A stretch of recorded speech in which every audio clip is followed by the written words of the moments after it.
앞뒤 옆에 인사 드리겠습니다. 새해 복 많이 받으십시오. 함께하면 감사합니다. 네, 고맙습니다. 네. 하여튼 기도하면 사람이 늘어납니다. 그래서 기도를 한번 더 할까 하는 마음도 고맙습니다. 참 수요일이 고단한데 그래도 이렇게 함께 할 수 있어서 고맙고 또 이렇게 또 말씀 배운 자리에 또 서로 같이 하는 게 참 좋습니다. 오늘 이제 역사서에 들어갈 텐데 기본적인 오프닝을 조금 하고 들어가 보겠습니다. 여러분 여기가 어딘가요? 예, 가보진 않았지만 네, 이스라엘이라고 합니다. 네. 이 땅에서 이러한 역사가 우리와 도대체 무슨 상관이 있느냐, 사실 이것을 우리가 다시 한번 좀 생각해 볼 필요가 있는 것 같습니다. 믿는 성도님들에게는 뭐 당연한 바겠죠. 어렸을 때부터 구약을 듣고 또 이스라엘 역사를 듣다 보니까 굳이 질문하지 않아도 됐고 당연한 거였어요. 그렇죠? 그러다 보니까 이스라엘 역사 배우는 게 뭐가 문제 있어? 라고 생각할 수 있지만 아직 이제 처음 기독교를 접하시거나 또 교회 이야기를 듣는 분들 입장에서는 매주 그런다는 거죠. 아니 맨날 갔는데 우리 역사 얘기는 안 하고 맨날 뭐 아브라함이 어땠다는 둥, 뭐 베들레헴이 어땠다는 둥, 이스라엘이 망했다는 둥, 도대체 알아먹지 못한 이야기를 한다, 이런 얘기를 충분히 할 수 있는 거죠. 이런 면에서 우리가 믿지 않은 분들에게나 또 이제 막 신앙에 관심 갖는 분들에게 여기에 대한 좀 답을 줄 수 있어야겠다 싶습니다. 여러분, 그렇다면 누가 도대체 이스라엘 역사가 우리가 무슨 상관이 있느냐 라고 물어볼 때 여러분 뭐라고 답하시겠습니까? 제가 답하겠습니다. 그래서 가장 중요한 것은 이스라엘은 역사고 그 역사를 통해 하나님께서 자기를 계시해 주셨다는 겁니다. 하나님께서 계시의 수단으로서 역사로서 이스라엘을 쓰셨다는 것 외에는 사실 우리가 더 할 말이 없는 거죠. 또 한편 굳이 왜 이스라엘이냐면 뭐 그걸 따질 수 있는 자리에 우리가 있지 않기 때문에 좀 생각을 좀 해볼 것 같습니다. 또 하나 더 중요한 이유는 굳이 왜 역사냐 그러면 그럴 때 가장 중요한 것은 우리의 필요 때문에 그렇습니다. 우리 같이 한번 읽어보죠. 시작. 하나님의 백성의 정체성은 과거 역사를 기억함으로써 유지됨. 네, 역사가 갖는 참 중요한 게 있습니다. 이미 이루어진 과거의 사건이지만 오늘 우리에게 계속해서 말을 걸어온다는 거죠. 과거인데 현재가 되면 미래도 됩니다. 그래서 여러분 역사 교육이 참 중요하다 그러잖아요. 신앙적으로도 그렇고 사실 상식적으로도 과거의 역사를 과거로만 덮어두는 것처럼 참 바보 같은 짓은 없는 거죠. 그래서 여러분 이곳에 한번 가보셨던 분이 계실지 모르겠습니다. 야드바셈이라고 이름을 기억하다, 기념관, 이름을 기억하는 기념관이라는 히브리어고요. 홀로코스트 박물관입니다. 잘 아시죠? 2차 세계대전 때 나치에 의해서 희생당했던 분들을 추모하는 공간입니다.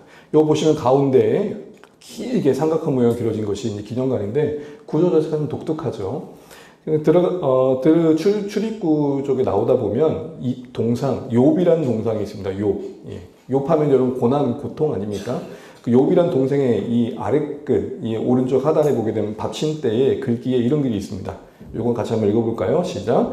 망각은 우리로 하여금 다시 포로가 되게 하고 기억은 우리로 자유민이 되게 할 것이다. 여러분, 그 고통스러운 기억을 담아내고 있는 그 역사관, 추모관을 수많은 사람들이 오고 가고 또 계속해서 국가에서는 그것을 이렇게 잘 보존해서 대대손손 알려줄까요? 역사가 과거 일이지만 그것이 걸어오는 대화가 있다는 것이죠. 이걸 만약에 아무도 몰랐다면 그 고통을 기억하는 사람이 이제 죽고 사라진다면 이 역사가 우리에게 주는 교훈은 다 사라질 것입니다. 또한 똑같은 그 망각 속에 뭔가 포로가 되는 자리에 있을 수 있다. 이 얘기를 하는 것이죠. 구약의 역사도 마찬가지입니다.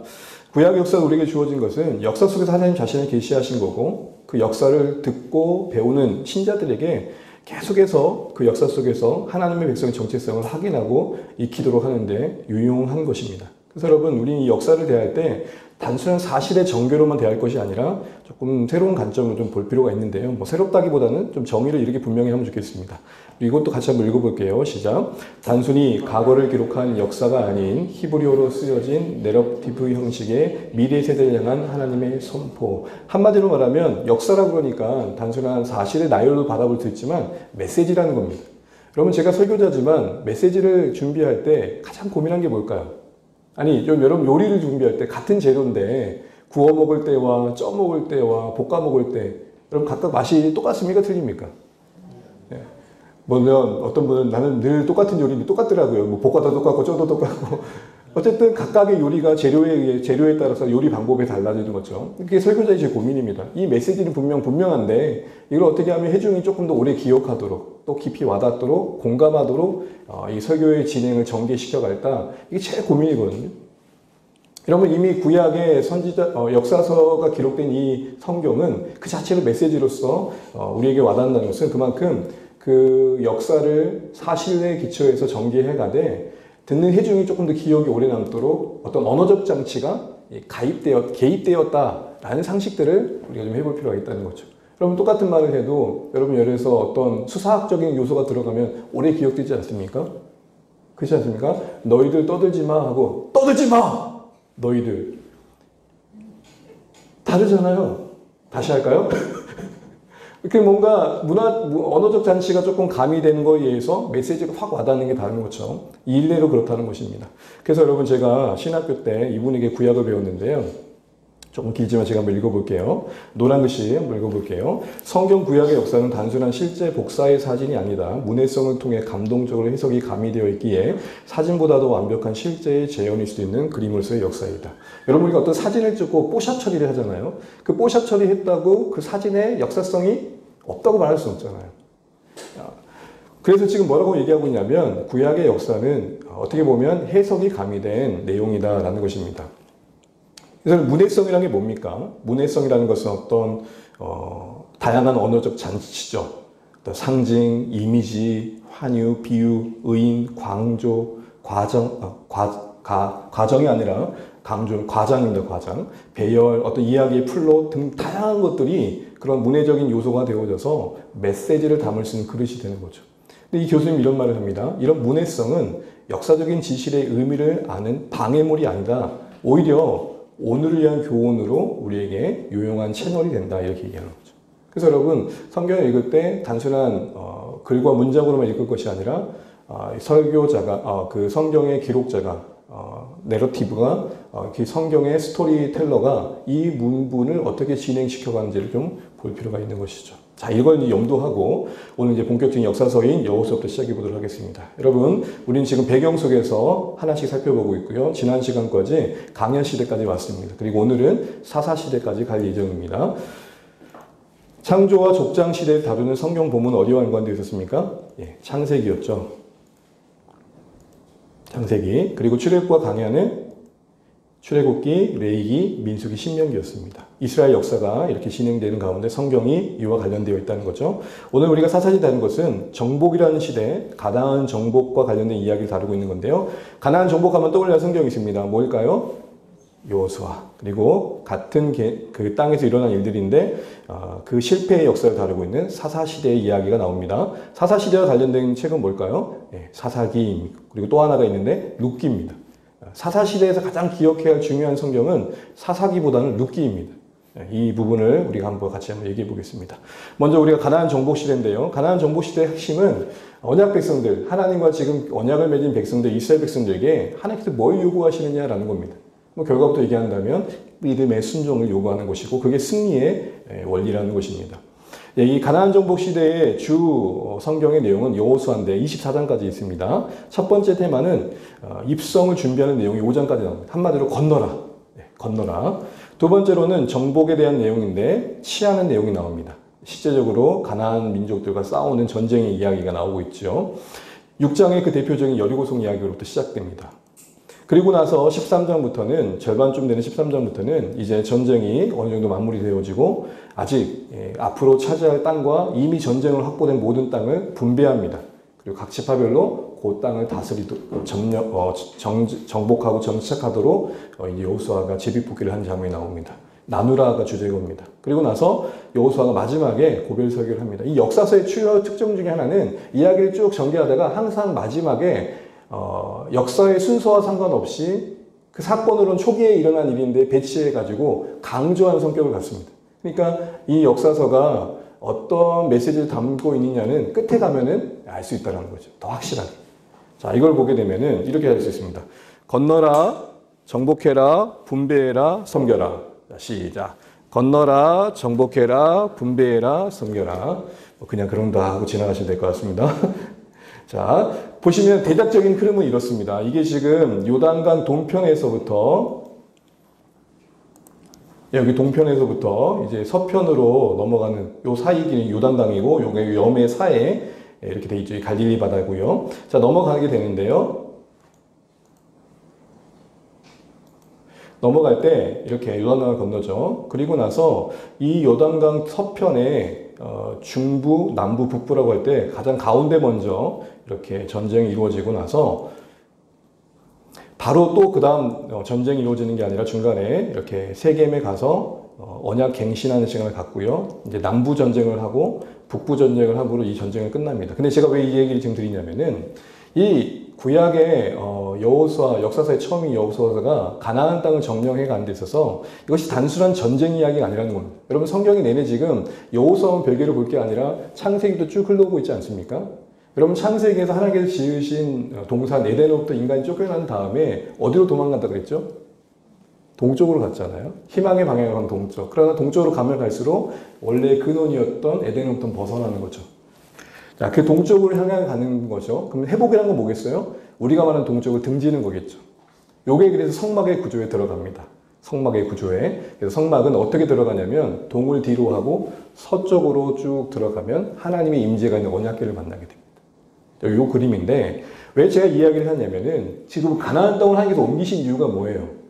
출애굽시킬 때 하나님께서 그들을 보내려고 할 때 바로에게 했던 모세의 말은 뭐죠? 내 백성을 보내라 나를 섬기리라. 그때의 섬김은 예배일 것입니다. 그때의 섬김은 하나님을 예배하고 하나님 뜻을 이루어가는 거겠죠. 그 또 다른 모판의 원형으로서 하나님께서 가나안 땅을 정하신 거예요. 어떻게 보면 에덴의 미니어처 이해되시죠? 이런 그림을 본다면 왜 동에서 서로 가게 했을까? 여러분 이쪽으로만 갈 수 있는 건 아니에요. 이쪽에 저번 여러분 지금 기억하시지 보지만 이게 에돔 쪽으로도 갈 수 있었단 말이에요. 아래쪽에서도. 근데 왜 이렇게 했을까? 동에서 서로이 방향성이 갖는 가나안 전쟁의 상징성이 있습니다. 그게 뭘까요? 그것은 가나안 땅을 성소로 만드는 첫걸음이라는 것입니다. 성소는 뭐 하는 것이죠? 하나님을 예배하는 것이죠. 그러기에 여러분 이 땅에서 가장 중요한 것은 성결이에요. 그래서 여러분 지금 성막 보시게 되면은 동에서 서로 가요. 가나안 땅도 어디로 간다고요? 동에서 서로. 요 매칭이 이루어지는 거죠. 그래서 여러분 지금 가나안 땅의 전쟁은 단순한 민족과 민족 간의 멸절 전쟁이라기보다는 신학적 메시지를 담고 있는 이야기의 구조 속에 이 전쟁의 이야기가 들어오고 있는 것입니다. 그래서 여러분 강조를 여호수아가 여러 가지 하지만 이 말을 합니다. 우리 한번 읽어볼까요? 시작. 여호수아가 또 백성에게 이르되 너희 자신을 성결하게 하라. 여호와께서 내일 너희 가운데 기이한 일들을 행하시리라. 여러 가지 강조되지만 성결함이 강조됩니다. 여러분 전쟁하고 성결하고 무슨 관계예요? 그잖아요. 칼을 잘 갈아야죠. 푸시업도 열심히 하고 밥도 열심히 먹어서 이렇게 전쟁을 하려면 이겨야 되잖아요. 근데 성결이 왜 나올까요? 이 가나안 전쟁 자체가 정복이라는 개념을 쓰고 있지만 사실은 성소를 만드는 작업입니다. 하나님의 임재가 있는 거룩한 곳으로. 그렇게 여기에는 하나님이 보실 때에 흠 없는 곳이 되어야 했던 것입니다. 그런 의미에서의 심판의 개념이 동원되는 것이죠. 다시 말하면 에덴으로부터 온 인류가 온전해지기를 바랬던 하나님의 계획을 다시 한번 가나안 땅에서 시작하시겠다는 겁니다. 그래서 여러분 나중에 보겠지만 왕정시대 때 가나안 땅에 뭐가 만들어지게 되죠? 성소가 이제 성전이 거기에 만들어지게 되는 겁니다. 자, 그러면 이제 첫 파트 들어가는 부분 입성입니다. 건너라. 건너의 가장 첫 부분은 리더십이 계승되는 건데요. 모세에서 여호수아로 바뀝니다. 여호와께서 모세의 수종자 눈의 아들 여호수아에게 말씀하여 이르시되 눈에 넣어도 안 아픈 내 눈의 아들 여호수아에게 말씀하십니다. 그래서 그 2절 한번 읽어볼까요? 시작. 내 종 모세가 죽었으니 이제 너는 이 모든 백성과 더불어 일어나 이 요단을 건너 내가 그들 곧 이스라엘 자손이 주는 그 땅으로 가라. 모세의 죽음과 함께 여호수아가 이제 세워집니다. 사실은 여호수아가 여기서부터 세워진 건 아니죠. 이미 민수기에서부터 여호수아는 모세의 수종으로서 준비되어져 갑니다. 여러분 여기서 주목할 여러 가지가 있지만 일단 수종이란 말을 보시죠. 수종이었다가 리더가 됩니다. 여러분 빨로로서 준비되어야 리더가 된다고 누가 말하더라고요. 빨로의 시간들을 잘 보내어야 진짜 리더가 될 수 있는 거죠. 누군가를 따르는 것이 잘 준비되어야 리더로서 섬길 수 있는 부분인 거죠. 또한 모세가 죽습니다. 리더로서 준비된 이 여호수아가 이제 시기를 맞이한 거죠. 모세의 죽음이라는 것은 이스라엘에게도 참 충격적이고 파격적인 어떤 역사의 새 시대를 여는 환경이었다면 여호수아에게도 개인적으로도 정말 그 인생의 놀라운 전환점이 되는 거죠. 자, 이제 이런 약속 가운데 갑니다. 하나님께서 모세와 함께 했던 것처럼 함께 하시겠다고 말씀하시고 밟는 것을 주시겠다고 합니다. 근데 3절 말씀을 보시게 되면 이렇게 말합니다. 너희 발바닥 밟는 것은 모두 내가 너희에게 주었느니. 여러분 여기서 조금 이상하다는 느낌 안 드세요? 조금의 국어 실력을 발휘하시면 이제 아직 밟지도 않았는데 뭐라고 하십니까? 이미 줬대요. 이거는 이제 성경의 문법적으로 이렇게 말합니다. 미래의 일인데 이미 이루어진 걸로 말하는 거죠. 그래서 미래의 일이 이미 이루어진 걸로 과거형으로 표현하면서 미래의 이야기라는 표현을 우리는 여기서 보게 되는 것입니다. 과거의 일로 미래를 말하는 이유는 뭘까요? 이미 이것은 이루어질 일이다. 그래서 여호수아 21장에 보면 말씀하신 대로 응답하셨다는 말이 이렇게 쌍으로 이루어지게 됩니다. 어쨌든 이렇게 하나님께서 여호수아를 이렇게 세우신데요. 장소는 이렇습니다. 여러분 보시게 되면은 이제 요단 동편을 서편에서 바라보는 겁니다. 이해되시죠? 그래서 모압 평지에 있는데 지금 여호수아 1장의 여호수아의 위치는 모압 평지 중에 특별히 시딤이라는 곳에 있습니다. 시딤. 아베 시딤. 성경의 지도에 보게 되면은 비슷하지만 다른 지역들이 조금 있는데요. 여기서 일단 아베 시딤이라는 곳이 있습니다. 여기서 이제 여호수아가 가장 먼저 뭘 하죠? 정탐꾼을 보냅니다. 근데 여러분 몇 명 보내요? 이게 참 재밌어요. 지파별로 12명을 보냈던 게 보통이었잖아요. 모세가 했던 거. 근데 몇 명 보내요? 12명 중에 여러분 12명 중에 제대로 된 보고했던 사람이 누구였어요? 광야에서. 2명이었잖아요. 여호수아가 여러분 뭔가 조금 센스 있지 않습니까? 12명 가면 이것도 쪽박 난다. 그래서 누굴 2명을 보내요. 2명. 누군지는 나오지 않아요. 근데 이 2명이 이제 가요. 근데 어디서 만나요? 누구를 만나요? 기생 라합을 만나죠. 기생 라합. 기생 라합을 만나서 이런 말을 듣고 이렇게 보고합니다. 우리 같이 한번 읽어볼게요. 시작. 그 두 사람이 돌이켜 산에서 내려와 강을 건너 눈의 아들 여호수아에게 나아가서 그들이 겪은 모든 일을 고하고 또 여호수아에게 이르되 진실로 여호와께서 그 온 땅을 우리 손에 주셨으므로 그 땅의 모든 주민이 우리 앞에서 간담이 높더이다 하더라. 아멘. 이런 질문을 갖게 돼요. 여러분 방금 우리가 하나님께서 이스라엘 백성들의 지도자인 여호수아에게 이미 주었다고 했잖아요. 그럼 너무 믿음 없는 거 아니에요? 이 정탐은? 근데 여러분 이 정탐은 오히려 소스로 감으로써 듣고 왔던 내용은 뭐예요? 라합이나 한 여인의 고백이었지만 모두 여리고 성내의 사람들의 마음이 이미 뭐 했다는 거예요? 녹아있다는 거예요. 이거는 이스라엘 백성들이 들었을 때 어떻게 했을까요? 격려가 되었겠죠. 여기서 한 가지 좀 생각해 볼 것은 광야에서 모세가 12명을 보냈을 때 그들을 봤던 건 뭐예요? 포도가 겁나 큽니다. 그리고 사람만 봤단 말이에요. 근데 지금 이들이 보는 건 뭐였어요? 사람을 본 게 아니라 사람의 마음을 본 거죠. 이미 보고 보는데 관점이 틀려요. 여러분 똑같은 상황을 봐도 관점이 틀렸단 말입니다. 그래서 여러분 이 기생 라합을 만나서 들었던 이미 홍해를 건넜던 이야기, 아모리 왕 시온과 옥을 진멸했던 그 이야기를 들으면서 지금 여리고 성성들이 벌벌 떨고 있는 거예요. 철옹성같이 고요하긴 했지만 그 안에 내면의 세계는 뭔가 부들부들 떨고 있었다는 거고 그걸 들었던 거예요. 자, 이것만큼 이스라엘 백성에게 위로가 됐을 게 뭐가 있겠어요? 그렇죠? 여러분 악한 자 사탄이 영적 세계에서 발악을 한다고 하지만 그의 발악의 마음에 뭐가 있을까요? 끝을 아는 발악이란 말이에요. 왜 발악을 할까요? 끝을 아니까. 그럼 여러분 신자들도 그것을 좀 볼 필요가 있는 것이죠. 정작 누가 더 불안해하겠느냐 이 얘기를 하는 것입니다. 자, 그리고 나서 이제 요단강을 건너는 이야기가 2장 3절 이어지게 됩니다. 이제 그 이야기를 듣고 이제 이동하게 됩니다. 양식을 준비하라고. 여기 요단강인데 요단강에서 보통 세례를 많이 베푸신다고 해요. 우리도 기회 되면 한번 가보았으면 좋겠는데 어쨌든 근데 이게 지금 요단강 건널 때 어떻게 했었죠? 범람하고 넘쳤다는 거예요. 그러니까 지금은 요단강 가면 누가 그러더라고요. 목사님 요단강이 시계천이에요. 항상 여러분 지금 역사가 한 4년 지났다는 걸 잊으시면 안 돼요. 같은 동네도 몇십 년만 지나도 바뀌는데 그때는 어때요? 폭이 조금 넓었겠죠 사실은. 그리고 또 범람까지 했으니 얼마나 건너기가 어려웠겠어요. 그런데 어떻게 건너죠? 네, 대형을 갖춥니다. 가장 중요한 대형은 이거예요. 언약궤가 맨 앞에 있다는 거예요. 같이 한번 읽어볼게요. 시작. 너희는 레위 사람 제사장들이 너희 하나님 여호와의 언약궤 매는 것을 보거든 너희가 있는 곳을 떠나 그 뒤를 따르라. 그러나 너희와 그 사이 거리가 2000규빗쯤 되게 하고 그것에 가까이 하지는 말라. 아멘. 지금 언약궤를 땅 중심으로 이스라엘 백성들이 지 통솔을 받고 있죠. 언약궤가 움직이면 너희도 움직이는 거다. 그런데 항상 언약궤를 봐라 하고 더 중요한 건 뭐예요? 거리예요. 몇 규빗? 이 규빗은 규빗은 팔꿈치부터 여기까지예요. 그러니까 이게 1규빗이에요. 무슨 말인지 이해되시죠? 1규빗. 1규빗은 보통 45cm. 그럼 여러분 2000규빗은 얼마예요?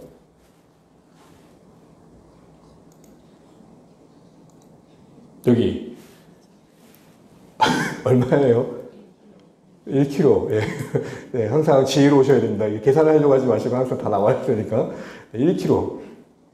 1kg인데 1kg의 거리를 두었던 이유는 뭘까요? 왜 언약궤에 바싹 안 붙고 거리를 두게 했을까요?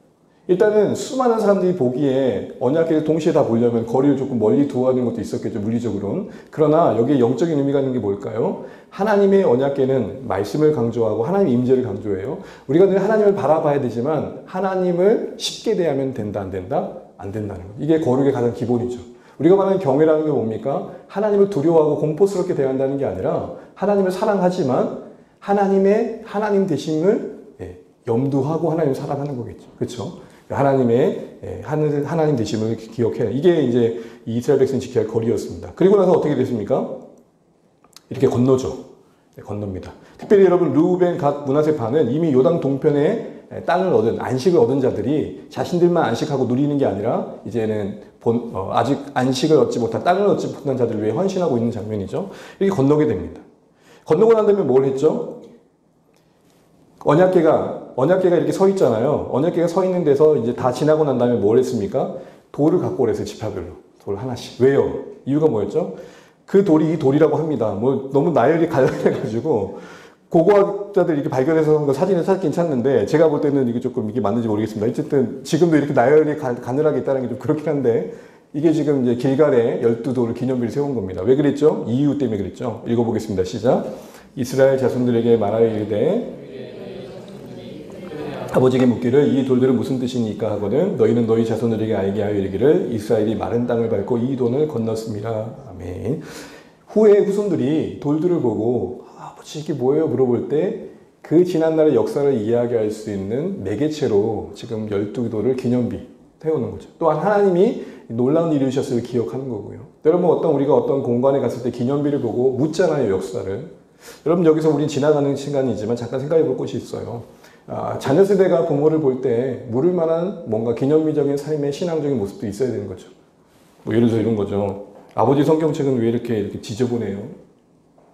하도 많이 떨어뜨려서 이거 뭐 그렇게 얘기도 할 수 있지만 이 안에 있는 찬송가를 또 이 안에 묵상하면서 이렇게 된 거야. 뭐 이런 이야기들. 참 아름답지 않습니까? 그리고 나서 이 길갈이라는 곳에서 뭘 하죠? 가장 중요한 것은 할례를 행합니다. 할례.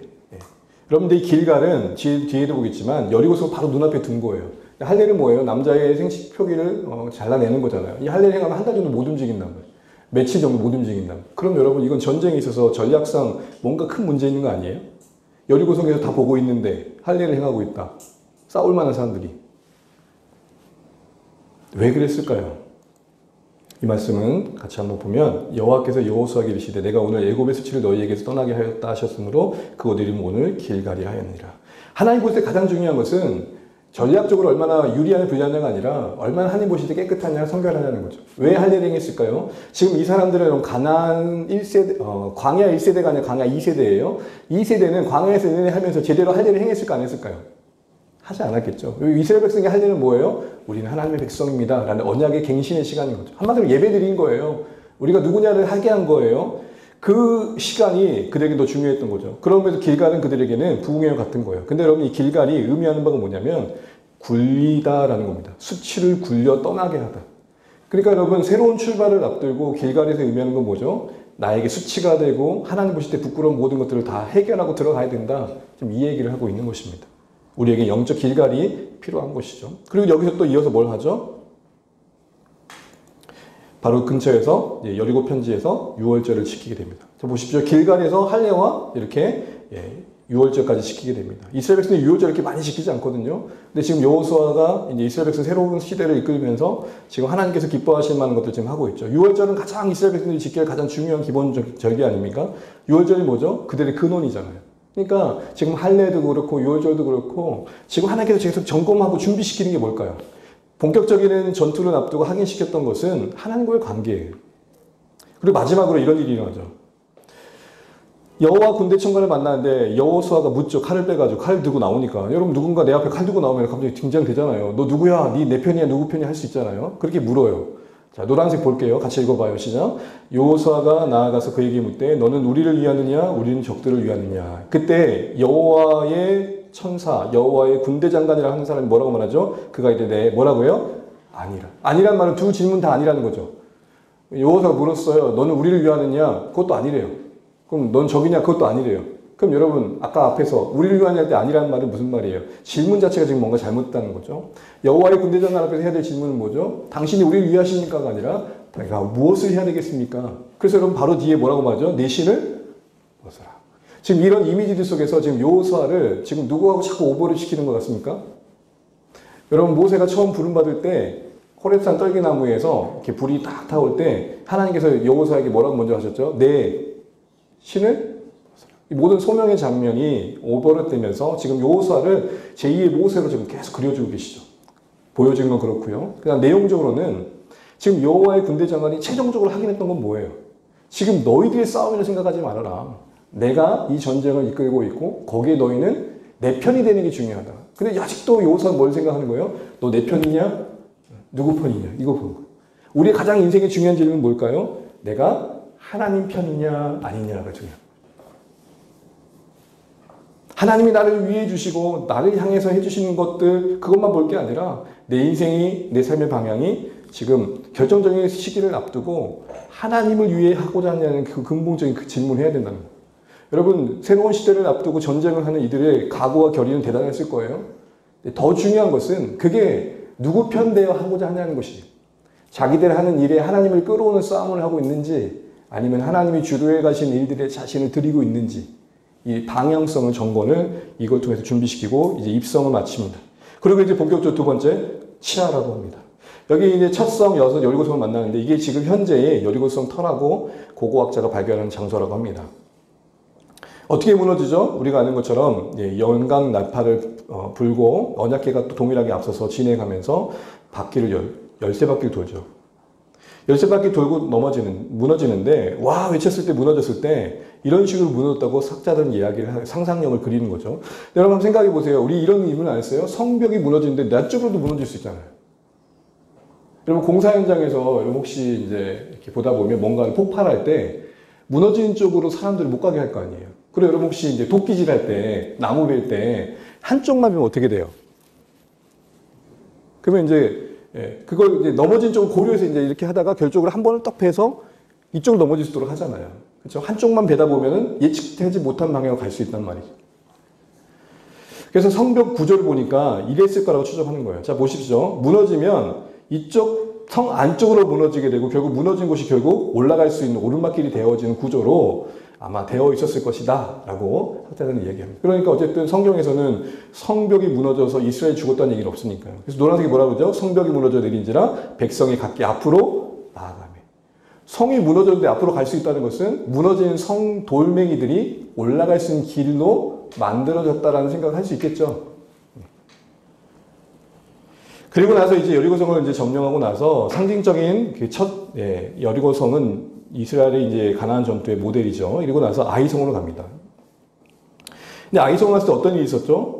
이게 이제 여리고성과 반대되는 어떻게 보면 반대의 모델인데요. 반면교사인데 이들이 이제 별거 아닌 걸로 생각하고 하는 게 묻지도 않고 3,000명을 데리고 쭉 가요. 근데 어떻게 됐죠? 이렇게 돼버렸어요. 밑에 모양처럼. 도망가요. 뭔 일 때문에 그럴까요? 같이 한번 읽어볼까요? 시작.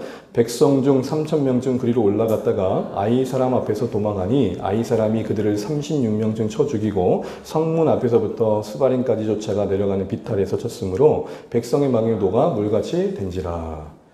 지금 당황한 거예요. 아이성 쉬울 줄 알았는데 오히려 당한 거죠. 그러니까 오히려 더 지금 마음이 지금 무너진 상황. 여러분 아까 라합의 이야기를 통해서 지금 누구의 마음이 물같이 녹아야 되는 거예요? 녹아 있는 거예요. 여리고 백성이 물같이 녹아야 되는데 지금 이스라엘까지 그렇게 돼버린 거예요. 낙심했겠죠. 그때 여호수아 지도자들이 했던 게 뭘까요? 같이 한번 읽어볼게요. 시작. 여호수아가 옷을 찢고 이스라엘 장로들과 함께 여호와의 궤 앞에서 땅에 엎드려 머리에 티끌을 뒤집어 쓰고 저물도록 있다가. 성경에서 옷을 찢는다는 것은 회개와 탄원과 탄식, 괴로움을 말해요. 지도자가 옷을 찢었다는 건 뭘 의미할까요? 하나님 왜 이렇게 된 겁니까? 라고 묻고 뭔가 우리가 잘못했으면 용서해 주십시오. 긍휼을 구하는 거죠. 그렇죠? 그럴 때 여러분 하나님께서 응답을 해주시고 결국은 이 문제가 풀려가는 매듭이 발견되게 됩니다. 여러분 우리가 한 가지 생각할 게 있어요. 뭔가 문제 앞에서 이러지 않았으면 좋겠어요. 발라당 자빠지는 게 아니라 어떻게 해요? 엎드림. 우리 앞도 옆에 이렇게 해주시면 좋겠습니다. 자빠지지 마시고 엎드립시다. 시작. 자빠지지 마시고 엎드립시다. 네. 근데 엎드리자니까 또 이러고 엎드리는 그런 생각들을 해보게 돼요. 그러면서 어떤 일이 일어나죠? 결국 하나님께서는 아간을 지파별로 각 족장별로 이렇게 뽑아내요. 결국은 이 탐욕스러웠던 사람이 결국은 이렇게 자신의 실체를 들리고 이렇게 돼버리죠. 이랬던 사람이 이렇게 됩니다. 근데요, 성경에는 이렇게 되어 있어요. 아간이 여호수아에게 대답하기를 참으로 나는 이스라엘 하나님 여호와께 범죄했습니다. 이렇게 인정하고 있는 거잖아요. 근데 여러분 저기 보시면 이런 표현이 나옵니다. 보소서 이제 그 물건들을 어디에 두었대요? 내 장막 가운데, 땅 속에 감추. 여러분 아까도 말했잖아요. 구약의 역사서는 문해적인 요소가 분명히 있다고 그랬잖아요. 근데 어디에 짱 박아뒀다고 하지 않았고 어디다 뒀대요? 장막 가운데 땅 속에 숨겼다. 여러분 만약에 비상금을 숨긴다면 어디다가 숨겨놓으시겠습니까? 비상금을 숨겨놓으신다면 여러분 어디다 숨겨놓으시겠습니까? 아직도 양말 이런 데 넣으시는 분 없으시죠? 가장 깊은 곳 그 무엇에 있지? 여러분 장막이라는 것은 이 아간이 거했던 집 공간입니다. 근데 거기에 가장 깊은 곳에 뭐가 숨겨져 있었어요? 하나님께 드려져야 됐을 전리품들이 지금 이렇게 숨겨져 있습니다. 여기서 상징하는 건 뭘까요? 단 한 사람 아간이었지만 오늘 이스라엘 백성들 가운데 이 아이성의 패배는 이 아간이 품은 탐욕이었던 것이고 그 숨겨진 탐욕이 드러나지 않는 한 결국 이런 계속된 실패를 할 수밖에 없었음을 말하는 것이죠. 역으로 아간 한 사람의 이 모습을 통해서 하나님께서 이 여리고 전쟁 이후에 이 이스라엘이 가나안 전쟁을 어떻게 감당하기를 원하신지를 보여주고 계신 거죠. 그래서 여러분 이어서 자연스럽게 아이성을 어렵게 승리하고 난 다음에 또 다른 전쟁으로 간 게 아니라 세겜이라는 곳에 갑니다. 세겜이란 말은 양 어깨란 말이에요. 양 어깨. 실제적으로 세겜을 바라볼 때 이렇게 바라봐집니다. 여러분 약간 양산이 양 어깨 같죠?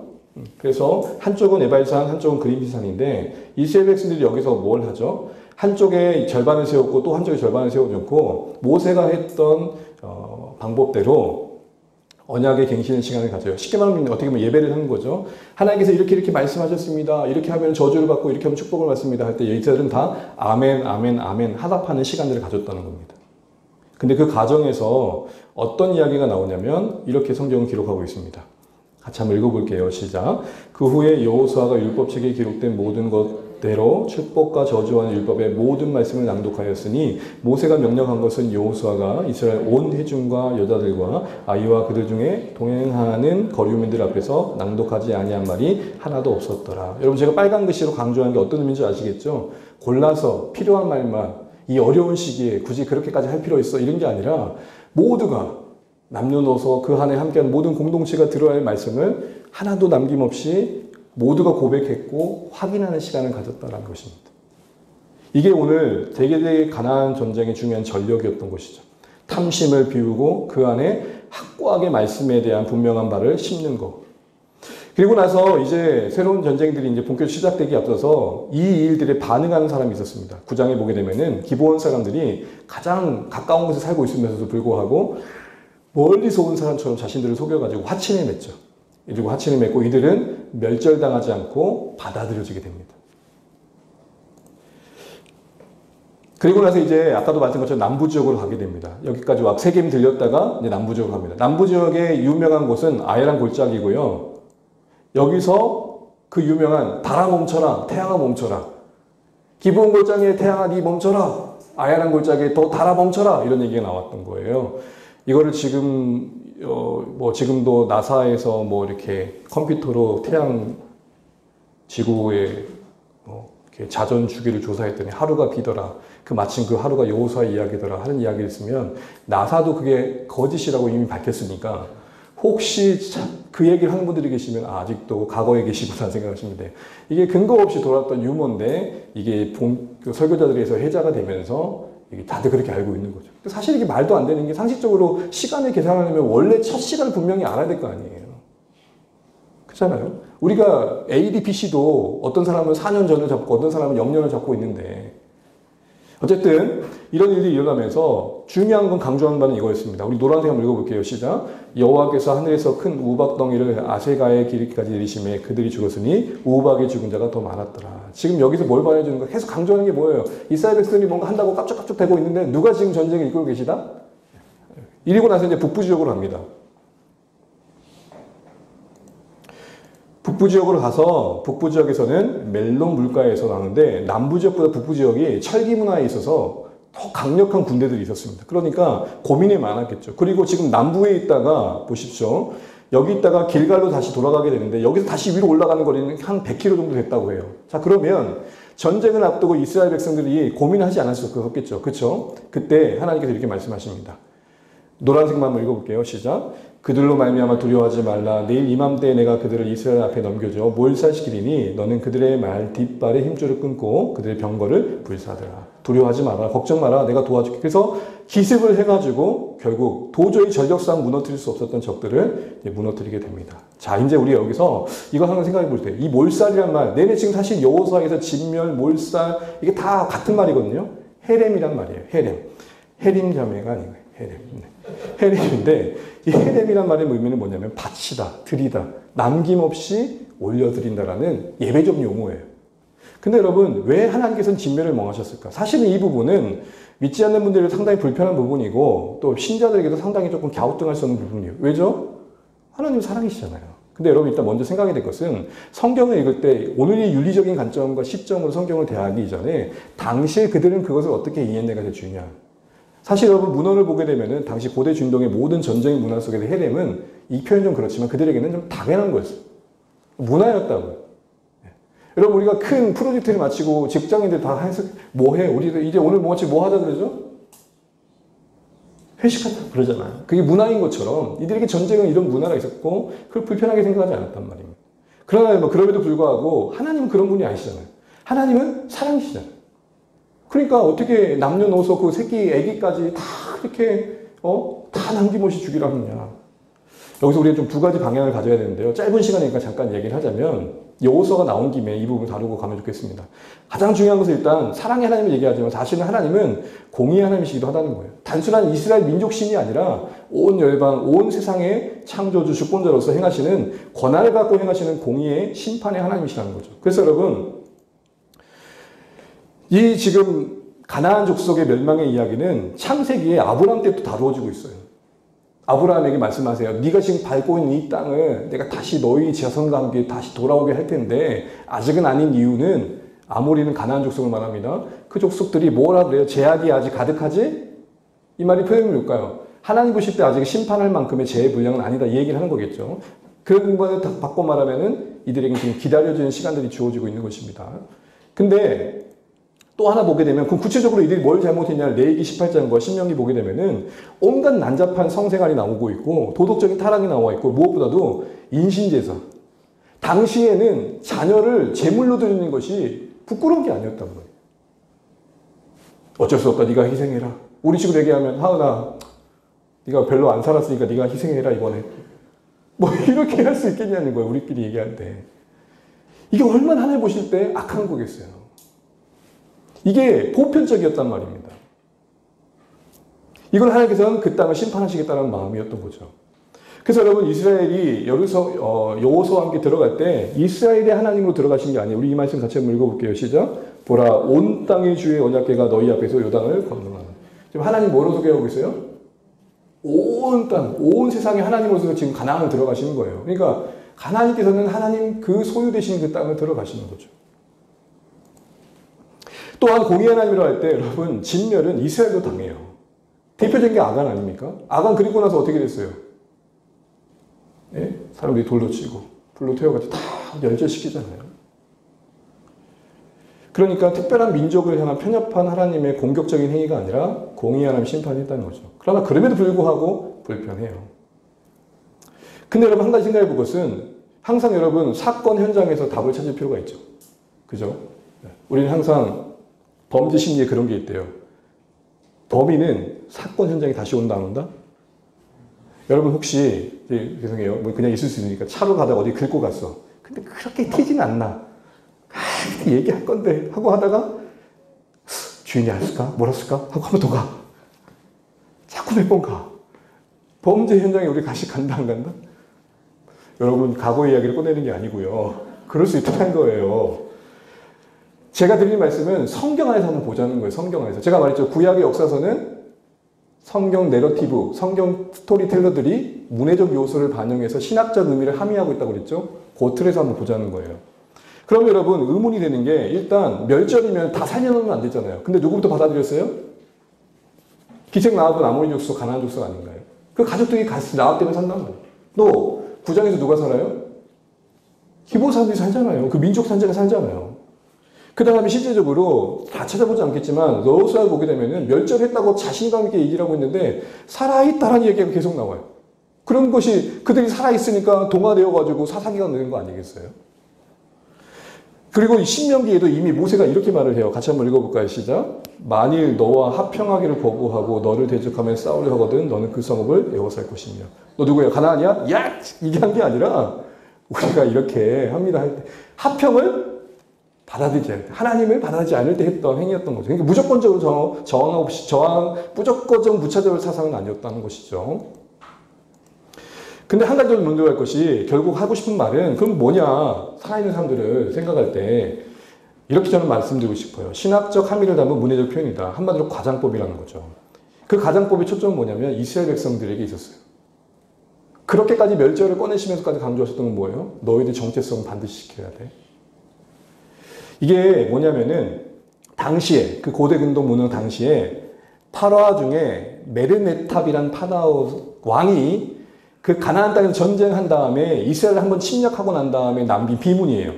같이 한번 읽어볼게요. 제가 읽어볼게요. 아수르는 끌려가고 게셀은 함락되었다. 아노마는 마치 존재하지 않은 것처럼 흔적도 없이 사라졌다. 이스라엘은 황폐해졌고 그 씨는 말라버렸다. 여러분 이 당시에 이 사람은 전쟁을 하고 이렇게 얘기했지만 그 당시 이스라엘 말랐어요? 안 말랐어요? 안 말랐다니까요.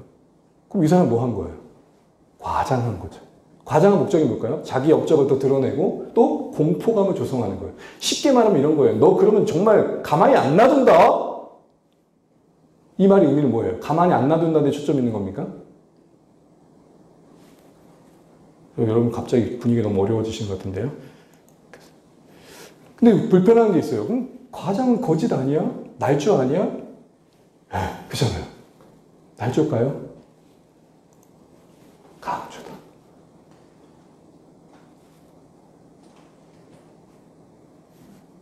시간이 없어서 다른 말씀을 좀 있지만 신명기에도 멸절을 말씀하신 본문을 보면 이런 말이 나와요. 멸절해라. 그리고 너희들의 아들과 딸들은 그 사람들과 혼인하지 마라.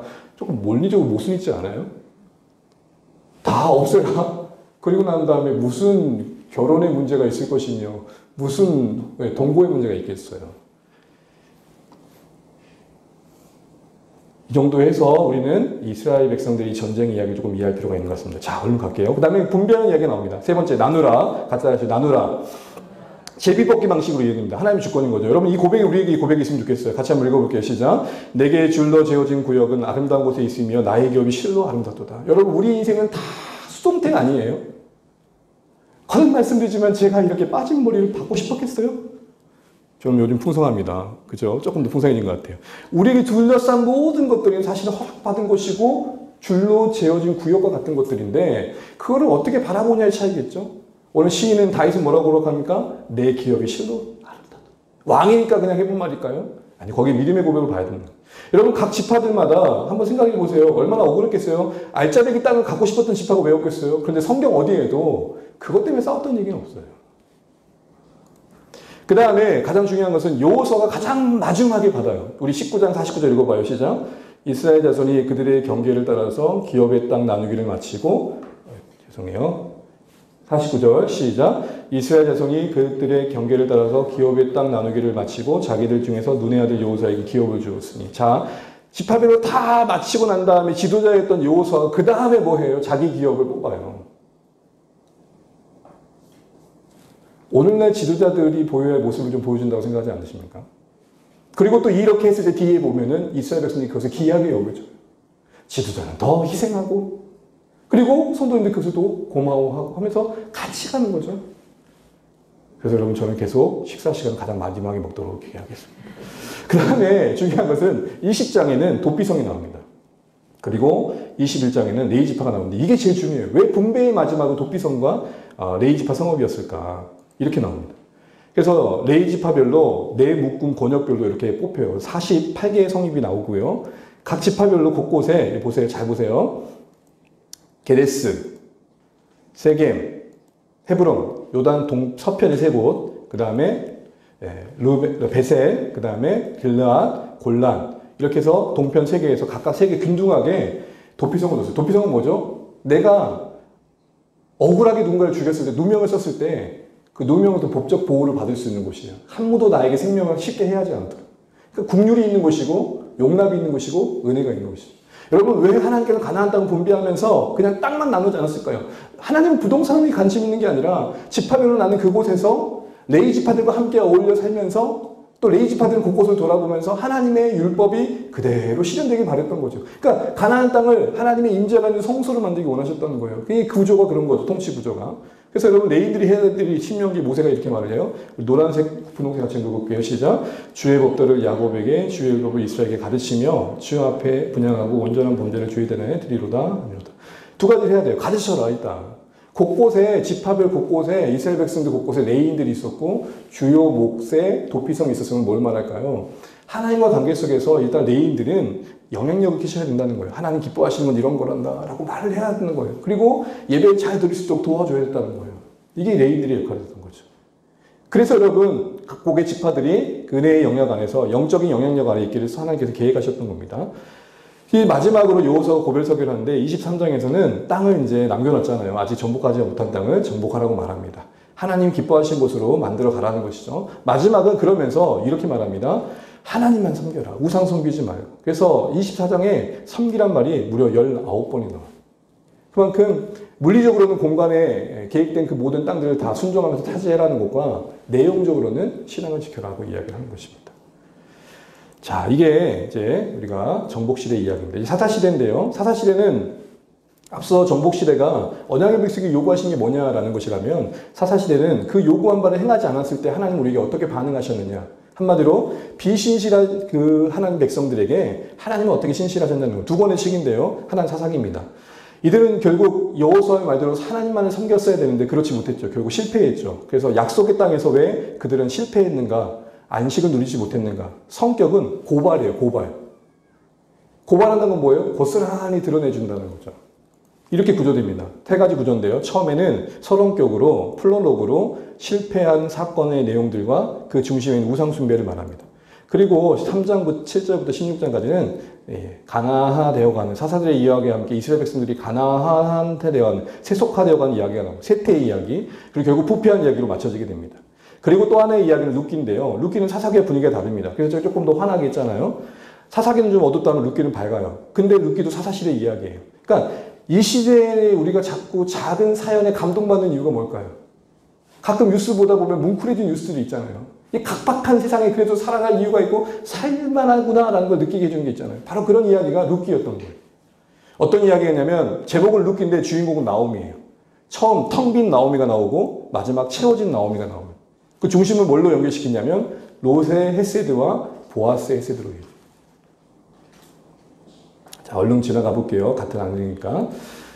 일단 사사기를 보게 되면은 정복을 실패하고 우상 실패한 이야기가 처음 나온다고 했잖아요. 실패의 이야기가. 처음 서론의 격을 보게 되면은 23장 여러분 기억하시면 여호수아가 23장에 군사적으로 땅을 점령하는 것을 승리하라고 그랬잖아요. 근데 그걸 실패한 게 나와요. 거기에 대해서 하나님께서는 나 가나안 원주민 쫓아내지 않겠다라고 그들의 의지 없음에 대해서 이렇게 말씀하십니다. 두 번째 서론에 대해서는 우상 숭배한 현장이 나오고 거기에서 똑같이 말씀하세요. 이게 다 여호수아의 23장, 23장과 맞물려 가지고 지금 23장, 23장은 이렇게 해야 돼! 라고 했다면 여호수아 23장, 24장 이렇게 해야 된다 했다면 사사기 1, 2장은 그렇게 안 해버렸어! 이런 얘기인 거예요. 그러면서 어떤 이야기가 본격적으로 이야기대에 나오냐면은 세대에 대한 이야기가 나와요. 우리가 많이 봤죠. 여호수아를 알았고 그 장로들이 하나님을 알았던 시대에 하나님을 섬겼던 세대의 이야기와 그리고 그 후에 다른 세대가 일어났다는 얘기를 해요. 그리고 또 다른 세대를 얘기하는데 그들은 사사시대 가운데 세대인데 그들은 더욱 타락해서 하나님의 은혜를 경험했음에도 불구하고 우상숭배했다. 처음 세대는 경험하지 못해서 몰랐다 치더라도 사사를 통해 하나님을 경험했음에도 불구하고 되도록 우상으로 돌아갔던 모습이 나옵니다. 그러면서 사사기의 사이클을 2장에서 언급하는데요. 이런 사이클이 나옵니다. 많이 들어보셨죠? 처음 뭐예요? 이스라엘 제의를 해요. 그 다음에 주변 민족을 통해 압제를 하세요. 괴로우니까 강구하겠죠? 하나님 구원자인 사사를 보내요. 사사란 말의 의미가 구원자, 심판자라는 의미죠. 그리고 나서 또 한참 지나면 망각해요. 그림을 보시 그리자면 이렇게 되는 거예요. 다시 우상숭배를 하고, 네. 이렇게 구원받고 좋았다가 다시 한가해지면 또 우상숭배를 하고 또 심판받고 이런 식으로. 이런 식 반복되는 거죠. 이걸 우리는 뭘 보냐? 이스라엘이 기회주의 신앙인 거예요. 왜냐하면 이런 반복 사이클이 3장부터 16장까지 주요 사사들 중심으로 6번이나 반복되거든요. 주요 사사들 중심으로. 그래서 하나님은 오직했으면 이렇게 말씀하십니다. 너희를 압제할 때에 너희가 내게 부르짖음으로 내가 너희를 그들 손에 구원하였거늘 너희가 나를 버리고 다른 신들을 섬기니 그러므로 내가 다시 너희를 구원하지 않겠다. 야 진짜 너희들 너무한 거 아니야? 이렇게까지 말씀하시죠. 본격적으로 이제 이런 사이클들이 이야기 속에서 진행되는데 온내일부터 3장까지 12명의 사사와 가운데 이야기가 돼요. 다 나열할 수는 없고 중요한 건 이것만 기억하세요. 나선형 구조. 어떤 구조요? 나선형 구조. 압제를 받으면 부르짖고 구원자를 보내시고 다시 평안을 찾았다가 다시 안일해져가지고 우상숭배하는 이 사이클이 반복되는데 그냥 그렇게만 반복되는 게 아니라 나선형으로 반복되는데 추락하면서 반복돼요. 그러니까 처음보다 더 심각해진 모습으로 진행이 되더라는 거죠. 그 예로 하나를 보게 되면은 한 가지는 싸움의 대상이 처음에는 외부 민족이었다가 동족끼리 싸우는 일이 늘어나게 돼요. 결국 마지막에 보게 되면 여러분 베냐민 지파를 아주 멸절시켜 버리잖아요. 600명만 남겨놓고. 그 한 가지 또 재미있는 이야기, 여러분 에브라임 지파와 입다 이야기 기억나신 거 있죠? 여기서 어떤 일이 있었죠? 입다가 에브라임 지파의 특징이 뭐냐면 기도원 때도 그렇지만은 내내 가만히 있다가 싸움 이기고 나면 야 너 왜 나 안 불렀어? 이런 애들이거든요. 에브라임 지파가 기도원 때도 그랬고 입다도 그랬어요. 입다가 성질 나가지고 걔들을 죽여요. 길다 사람들과 함께 막 쫓아가는데 에브라임 지파가 놀래서 도망가다가 나루토에서 이제 길목에서 이제 입다가 부르는 거예요. 너 십볼렉 해봐. 근데 이제 에브라임 사람들은 십볼렉을 발음을 하면 이렇게 말해요. 십볼렉. 여러분 이렇게 쉽게 말하면 쌀 해봐. 근데 살 했다는 거예요. 네, 여기는 이해되시는 말이죠? 네, 쌀 해보세요, 여러분. 그러면 살 했다는 거예요. 그래서 살한 사람은 뭐예요? 죽였다는 거예요. 이게 말이 돼요? 어떻게 보면 상대방의 어떤 특정한 약점 같은 것들을 가지고 그 사람을 골라내가지고 죽이는 일들이 있었던 거예요. 이게 지금 사사시대에 일어난 일이라고요. 동족 상장까지. 그리고 또 가장 중요한 것은 사사들이 점점 사사롭게 됐어요. 이 사사는 뭔 말인지 아시죠? 개인적으로 변한 거예요. 대표적인 예가 기드온인데 보시죠. 기드온이 이제 다 놀라운 일을 이루고 미디안으로부터 구원한 다음에 사람들이 이렇게 말해요. 미디안도 구원하고 난 다음에 사람들이 당신 우리 왕이 되어달라, 다스려달라 그러니까 사사기 8장 23절에 기드온이 이렇게 멋지게 말해요. 같이 한번 읽어볼게요. 파란색 글씨죠. 시작. 내가 너희를 다스리지 아니하겠고 나의 아들도 너희를 다스리지 아니할 것이다. 와, 얼마나 멋져요. 이런 지도자가 있으면 진짜. 왕으로 세우려고 당신이 왕이 되면 좋겠습니다 했더니 아니야. 우리는 하나님 다스리시잖아. 엄청 멋지게 얘기한 거예요. 근데 어떻게 되죠? 점점 타락하는데 24장 20절 끝절에 보게 되면 기드온이 뭘 요구해요? 그 말 하자마자 뭘 요구해요? 너희들 전리품 있지? 미디온에서 가져온 전리품 중에 금 좀 갖다 줄래? 그래가지고 갖다 준 금이 몇 킬로예요? 금 1000칩 3개의 금은 와닿지 않잖아요. 19.4kg. 여러분 지금 요즘 금에 관심 있는 분 계산되시죠? 지금 이게 얼마인지. 그 다음에 27절 빨간색 한번 읽어볼까요? 시작. 그 금으로 에봇 하나를 만들어 자기 성읍 오브라에 두었더니 온 이스라엘이 그것을 음란하게 여겨. 여러분 기드온의 별명은 뭐냐면은 에룻바알이에요. 바알과 이긴 사람이에요. 우상을 파탄한 사람이에요. 이걸 이제 문자대로 적용해가지고 여러분 단군 신상 무너뜨리는 분 계시잖아요. 밤에 몰라가가지고 절에다 불 지르는 분도 계시고. 그런데 여러분 보세요. 왜 이게 문제가 될까요? 금 19.4kg는요 16억이에요. 16억. 아니 우리 왕이 되세요. 이거 아니야. 됐어. 그리고 뒤로 뭐예요? 무슨 말인지 아시겠어요? 기드온이 처음에 300명 싸우면서 뭔가 좀 겸손한 사람처럼 보였지만 끝으로 갈수록 어떻게 되더라? 이상이 되더라. 또 여룻바알이었는데 우상 숭배를 만들어요. 그 다음에 이 말이 참 웃겨요. 자, 첩을 통해서 아들 하나 낳는데 그 이름이 빨간 글씨 뭐죠? 아들 이름이 아비멜렉인데 아비멜렉 뜻이 뭔지 아세요? 나의 아버지는 왕이에요. 자기는 최대한 낮춰. 근데 주변 사람들도 다 이렇게 좀 해봐. 해봐 좀. 있잖아. 좀 말 좀 해봐 좀 내 거. 무슨 말인지 아시겠어요?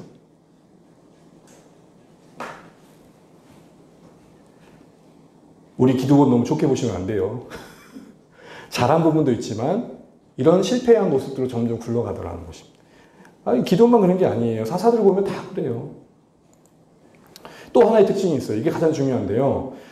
통곡이 사라져요. 이 삼손이 가장 마지막에 나온 사사 이야기인데 보통 사이클이 뭐였어요? 압제 받으면 아우 힘들다. 주님 도와주세요. 그래 구원 보내고 그걸 다시 드는 거잖아요. 근데 이 사람들 보세요. 목전에 악을 행하여서 블레셋 사람 손에 넘겨줬는데도 그 뒤로 아무것도 안 나와. 그리고 고작 삼손이 하나님의 구원의 손길로 자기도 그렇게 의식하고 한 건 아니지만 쓰임받고 있는데 뭐라고 얘기하냐면 이렇게 얘기해요. 오히려 블레셋 사람들이 씩씩거리면서 삼손을 잡아오니까 이렇게 얘기해요. 같이 한번 읽어볼게요. 시작. 유다 사람 3,000명이 에담 바이팀에 내려가서 삼손에게 이르되 너는 블레셋 사람이 우리를 다스리는 줄 알지 못하느냐. 제가 이거 읽고 눈물이 났어요. 뭐라고 하고 있는 거예요? 야 삼손아, 블레셋이 우리를 다스리잖아. 요단강을 마른 땅으로 걷게 하셨던 분은 누구십니까? 침묵 가운데 오직 돌기만 했는데 여리고성을 물에 터뜨린 분은 누구십니까? 그 이야기를 듣고 간담이 서늘했던 이스라엘 백성들, 가나안 백성들이었지 않습니까? 근데 블레셋 향이 뭐라 그래요? 야, 시대가 바뀌었어, 삼손아. 너 그러지 마, 자꾸. 지금은 디지털 시대야. AI 시대 몰라? 이런 과학 발달한 시대 무슨 하나님을 이야기하는 거야, 너 지금?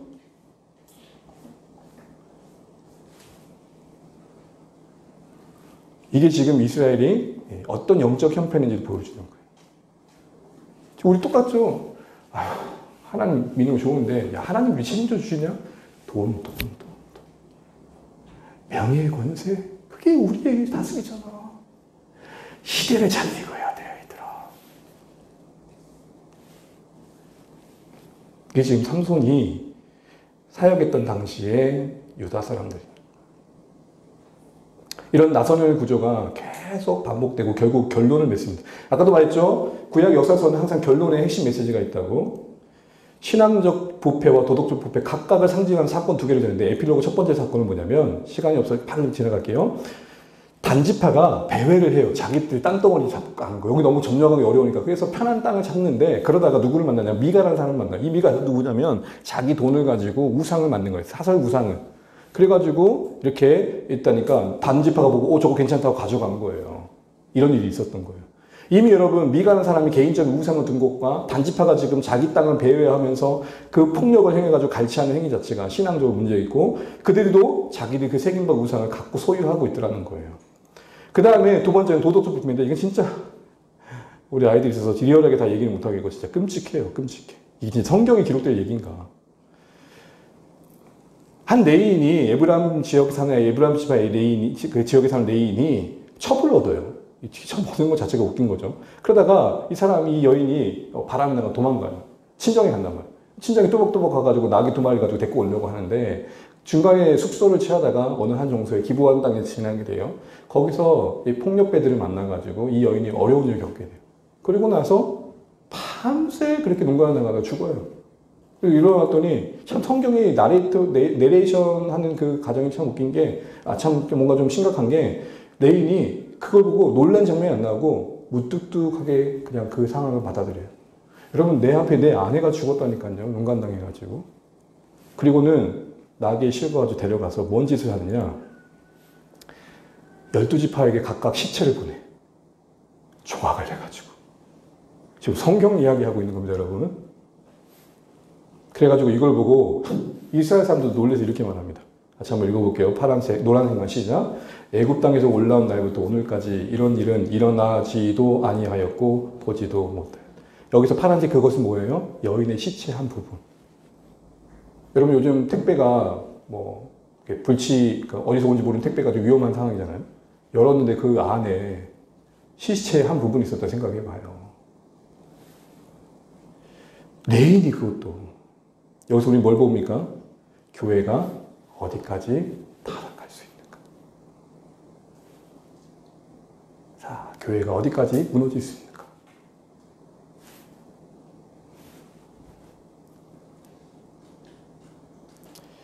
이 사건의 공통점이 있습니다. 그게 뭐냐면 두 사건 17장, 18장에도 보게 되면은 레인이 나오죠. 청년이 미가의 제사장이 되고 한 가정의 제사장이 됩니다. 레인의 역할은 그 지역을 담당해야 되는데 임의로 자기가 그 지역 가가지고 미가라는 한 사람이 제사장이 돼요. 그리고 나서 18장에 단지파가 그 우상을 가지고 가니까 제안을 하죠. 너 한 집안의 제사장이 될래? 이 지파의 제사장이 될래? 그러니까 이 사람 기뻐가지고 도망가요. 19장 보게 되면은 이렇게 말합니다. 어떤 레위 사람 유다 베들레헴에서 첩을 맞은. 여러분 이 말이 웃긴 게 레위는 첩을 맞이하면 안 돼요. 자, 이 공통점이 뭐죠? 레인의 타락. 여러분 사사기가 내내 얘기하면서 결론을 얘기한 게 뭘까요? 레인의 타락을 말해요. 그럼 레인만 타락한 겁니까? 레인의 타락. 그 누구의 타락이죠? 이스라엘 타락이죠. 왜요? 왕 같은 제사장으로 모두가 부름받았고 상징적 정도로 레인이 존재한 거죠. 그래서 레인을 보면서 맞아 우리가 저렇게 하나님 섬겨야 돼. 그런 동기부여가 레인의 역할이었던 거죠. 레인이 뭘 했어야 됐죠? 아까 봤던 것처럼 말씀을 가르치고 예배를 인도했었어야 돼요. 보세요 여러분. 이 악순환에서 죄를 지었을 때 이들을 예배로 인도했다면 레인들이, 그리고 이렇게 악순환에서 뭔가 망각하고 있을 때 제대로 가르쳤다면 레인들이, 그와 같은 일이 있었겠느냐 하는 것이죠. 그래서 여러분 이 사사기의 끝은 레인의 역할을 묻고 있고 결국 이스라엘 정체성에 대한 질문을 던지고 있는 겁니다. 또 하나의 공통점은 뭐냐면 17장부터 21장 결론 부분에 여러분이 그렇게 사사기 하면 떠오르는 왕이 없더란 말이 몰려 있어요. 4번이나 반복돼요. 이야기 단락마다. 근데 여러분 진짜 질문해야 돼요. 이 비참함이 왕이 없음 때문일까요? 표현을 좀 잘해야 돼요. 왕이 없음 때문입니까? 아니요. 왕으로 인정하지 않았기 때문이죠. 사사기가 지금 말하고 싶은 게 뭐냐면 니들이 왕이 없다고? 아니야. 이미 너희들이 왕이지 하나님이 왕으로 인정하지 않아서야. 그 얘기를 하고 있는 것입니다. 그러면서 이제 아름답게 이 사사시대를 지울 수 있는, 그리고 사사세의 절망에서 소망을 이어갈 수 있는 따뜻한 이야기가 이어지는 게 룻기입니다.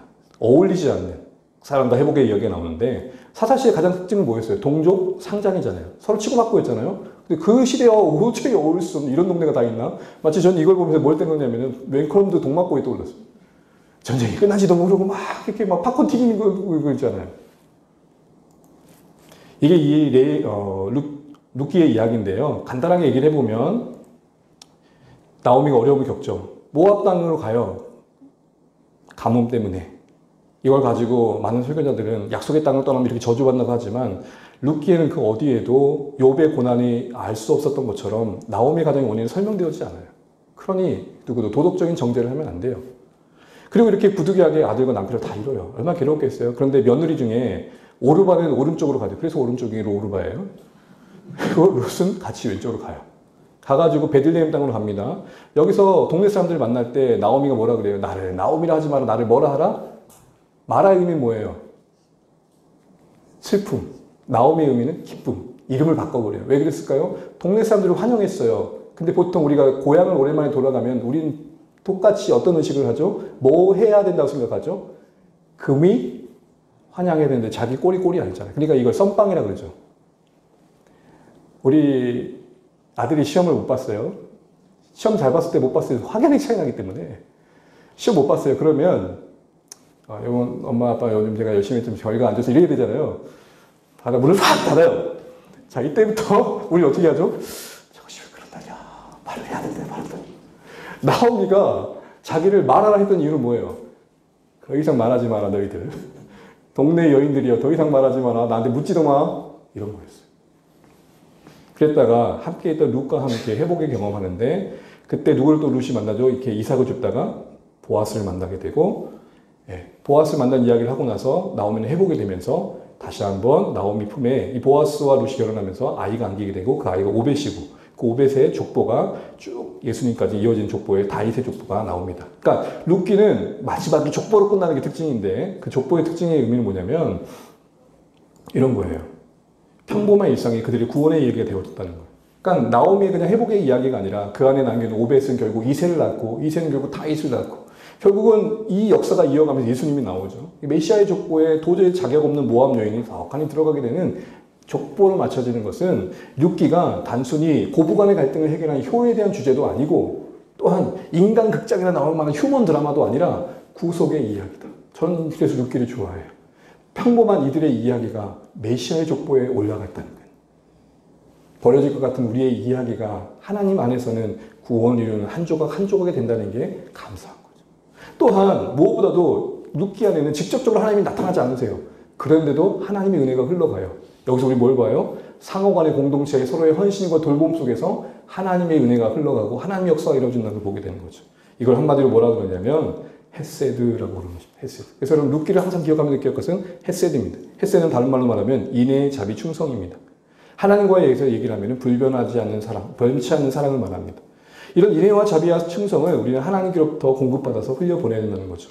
실제로 아까 잠깐 얘기했지만 이 룻기에서 보게 되면 보아스의 헤세드가 룻을 살리고 룻의 헤세드가 나오미를 살립니다.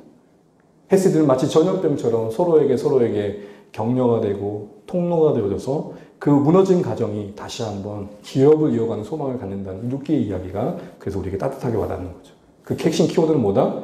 헤세드. 여러분 오늘 같은 양육강식과 각자 도생, 만인이 만인을 위해서 투쟁하는 전쟁터 같은 이 인생 속에서 누군가의 기회에 귀를 기울여준다는 게 어찌 어려운 세상이지 않습니까? 쉽지 않잖아요. 내 살기도 바쁜데 누군가에게 귀 기울여준다는 것이 쉽지 않은 세상이에요. 공동체는 어떤가요? 그럼 우리에게 헤세드를 말씀하시죠. 결국 우리가 꿈꾸는 하나님 나라가 하나님과 헤세드 가운데 이루어진다는 거죠. 그 인애와 자비와 충성을 통해 성취되어 간다는 거죠. 그럼 우리 결론은 이거예요. 더 가까이. 헤세드의 근원이신, 변치 않는 사랑의 근원인 십자가로 더 가까이 가야 되는 거죠. 그러면서 마지막으로 이 얘기를 하고 마치려고 합니다. 아이고 이런. 제가 아까 파일을 잠깐 바꿨는데 그러면서 사라져버렸네요. 그럼 여기서 끝내야겠네요. 자. 오늘 이야기를 여기서 마치도록 하겠습니다. 여러분 오늘 구약의 역사서를 봤습니다. 구약의 역사가 어디서부터 어디서까지 봤죠? 여호수아부터 룻기까지 봤습니다. 두 가지 시대를 지나왔어요. 하나는 뭐였죠? 왕정 시대와 어떤 시대였습니까? 정복 시대와 사사 시대를 지나왔습니다. 이제 우리 다음 주에 이제 왕궁과 관련된 시대를 볼 텐데 우리가 이 이야기를 보면서 오늘 주었던 내용들 다시 한번 쭉 생각해 보시면 좋겠고 무엇보다도 결국에는 이 사사 시대가 사사 시대를 끝내지 않고 룻기란 이야기를 통해서 그 작은 조각과 같은 삶의 이야기를 통해서 하나님께서는 사무엘상을 이어가는 하나의 발판을 만드십니다. 왜죠? 그 족보가 다윗을 말하고 있거든요. 룻기의 족보가 끝이 다윗으로 끝난다는 것은 사사기로 끝내지 않겠다는 하나님의 의지예요. 성경은 일관되게 우리는 비신실하나 하나님은 그 신실하지 못한 우리 삶의 끝자락에서 새로운 소망을 만들더라는 거예요. 나를 봐도 그렇고 이웃을 봐도 그렇고 자녀를 봐도 그렇고 소망이 없다 하는 그때에 우리가 마침표를 찍지 말아야 될 이유는 뭐냐? 하나님은 여전히 그 절망 속에 새로운 꿈틀거리는 이야기들로 이야기를 전개시켜 가신다는 거죠. 사사기를 이어갈 룻기를 우리 각자의 삶에 맞게 만들어 가신 하나님이신 줄 아시고 그럼 우리가 그 이야기를 만들어간 주체로서 헤세드를 흘려보낼 수 있는 우리 삶이 되시는 그런 말씀이 되시면 좋겠습니다.